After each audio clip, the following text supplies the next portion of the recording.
5 दिन की छुट्टियां बिताकर जब ससुराल पहुंची तो पति घर के सामने स्वागत में खड़े थे। अंदर प्रवेश किया तो छोटे से गैराज में चमचमाती गाड़ी खड़ी थी, स्विफ्ट डिज़ायर।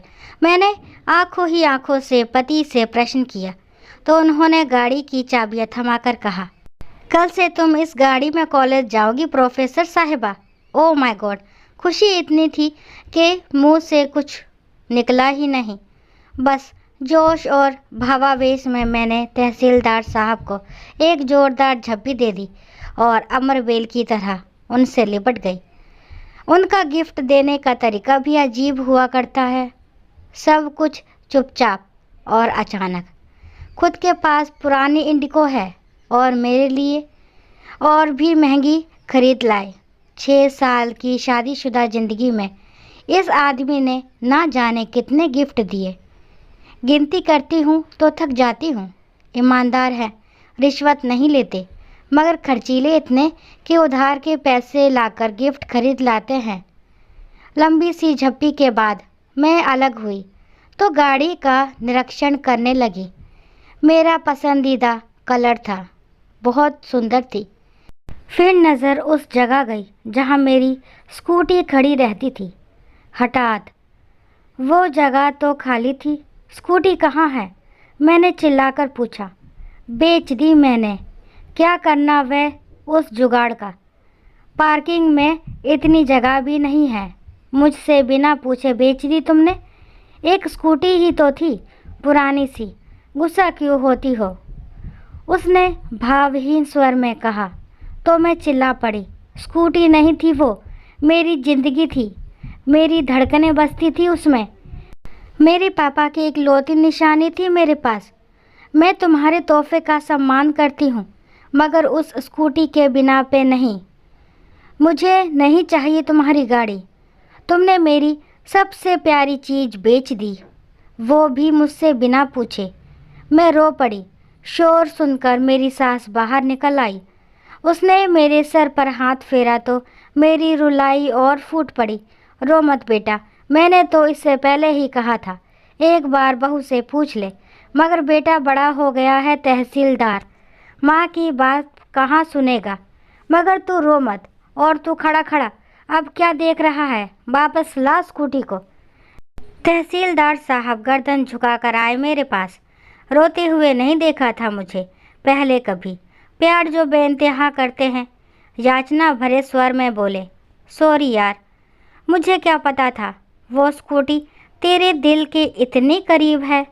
मैंने तो कबाड़ी को बेचा है, सिर्फ 7,000 में। वो मामूली पैसे भी मेरे किस काम के थे? यूं ही बेच दिया कि गाड़ी मिलने के बाद उसका क्या करोगे? तुम्हें खुशी देनी चाहिए थी, आंसू नहीं। अभी जाकर लाता हूँ। फिर वो चले गए। मैं अपने कमरे में आकर बैठ गई, जड़वत सी। पति का भी क्या दोष था? हाँ, 1-2 बार उन्होंने कहा था कि इसे बेचकर नहीं ले ले। मैंने भी हंस कर कह दिया था कि नहीं, यही ठीक है। लेकिन अचानक स्कूटी ना देखकर मैं बहुत ज़्यादा भावुक हो गई थी। होती भी कैसे नहीं? वो स्कूटी नहीं, औकात थी मेरे पापा की। जब मैं कॉलेज में थी तब मेरे साथ में पढ़ने वाली एक लड़की नई स्कूटी लेकर कॉलेज आई थी। सभी सहेलियां उसे बधाई दे रही थी। तब मैंने उससे पूछ लिया, कितने की है? उसने तपाक से जो उत्तर दिया, उसने मेरी जान ही निकाल ली थी। कितने की भी हो, तेरी और तेरे पापा की औकात से बाहर की है। अचानक पैरों में जान नहीं रही थी। सब लड़कियां वहां से चली गई थी, मगर मैं वहीं बैठी रह गई। किसी ने मेरे हृदय का दर्द नहीं देखा था। मुझे कभी ये एहसास ही नहीं हुआ था कि वे सब मुझे अपने से अलग, गरीब समझती थी। मगर उस दिन लगा कि मैं उनमें से नहीं हूँ। घर आई तब भी अपनी उदासी छुपा नहीं पाई। माँ से लिपट कर रो पड़ी थी। माँ को बताया तो माँ ने बस इतना ही कहा, छिछोरी लड़कियों पर ज़्यादा ध्यान मत दे, पढ़ाई पर ध्यान दे।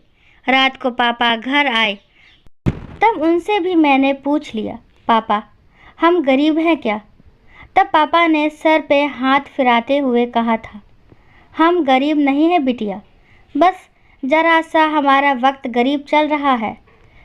फिर अगले दिन भी मैं कॉलेज नहीं गई। ना जाने क्यों दिल नहीं था। शाम को पापा जल्दी ही घर आ गए थे और जो लाए थे वो उतनी बड़ी खुशी थी मेरे लिए कि शब्दों में बयान नहीं कर सकती। एक प्यारी सी स्कूटी, तितली सी, सोन चिड़िया सी नहीं, एक सफ़ेद परी सी थी वो। मेरे सपनों की उड़ान, मेरी जान थी वो। सच कहूँ तो उस रात मुझे नींद नहीं आई थी। मैंने पापा को कितनी बार थैंक यू बोला याद नहीं है। स्कूटी कहाँ से आई, पैसे कहाँ से आए, ये भी नहीं सोच सकी ज़्यादा खुशी में। फिर 2 दिन मेरा प्रशिक्षण चला। साइकिल चलानी तो आती थी, स्कूटी भी चलानी सीख गई। 5 दिन बाद कॉलेज पहुंची, अपने पापा की औकात के साथ, एक राजकुमारी की तरह, जैसे अभी स्वर्ण जड़ित रथ से उतरी हो। सच पूछो तो मेरी ज़िंदगी में वो दिन खुशी का सबसे बड़ा दिन था। मेरे पापा मुझे कितना चाहते हैं सबको पता चल गया। मगर कुछ दिनों बाद एक सहेली ने बताया कि वो पापा के साइकिल रिक्शा पर बैठी थी। तब मैंने कहा, नहीं यार, तुम किसी और के साइकिल रिक्शा पर बैठी हो।